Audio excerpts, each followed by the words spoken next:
let's go to Shihab Ratansi. Shihab, what are we hearing now from the US president?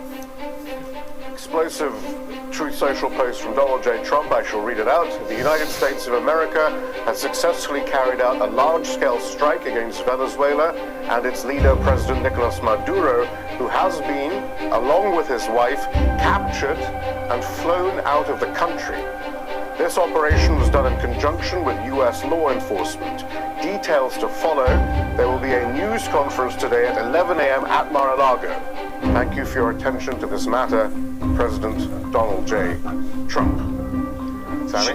Shihab, that is quite a statement. I want to make sure we heard it and understood correctly. This is the US president saying that US forces have captured the president of Venezuela and his wife and taken them physically out the country. Is that right?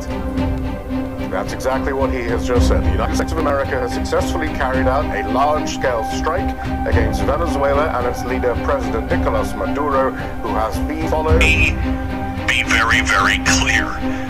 Last night was not your typical tech launch.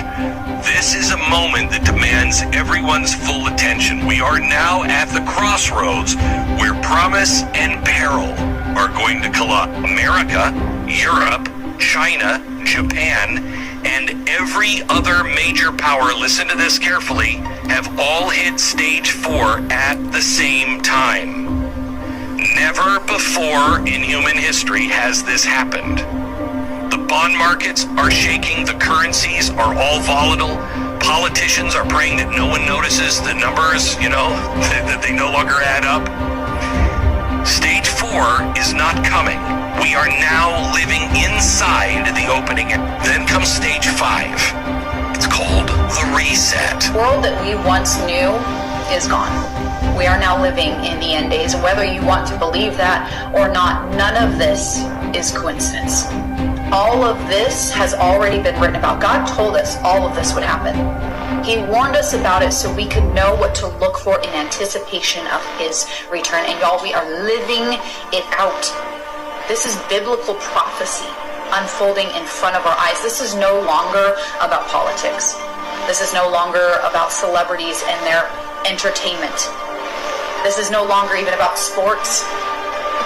This is a spiritual battle. This is good versus evil. It is time that every single one of us take a hard look at our life. Heaven and hell exist, and we need to decide which destination our life is on track for. Satan is not hiding anymore, y'all, and yet people still do not see him. Because what Satan is going to do during this time is make the worship of him normality. So what we're seeing right now is a subtle move to satanic worship. Because when you destroy the image of God, there is no God now for you to worship except you. So what we're seeing now is a self-worship in culture. Notice how everyone is saying, well, you can't say anything that would offend me, but they're saying things to offend you. I love my sin. You speak against my sin. You're speaking against who I am. And now we've relegated sin that we're placing into law certain sin categories and calling sin now human rights. So what we've done is we've completely changed the concept of how God has created his natural order to something that is unnatural. In order for Satan to come and take over, there must be a destruction or a complete removal of any true religion. And that's what's taking place.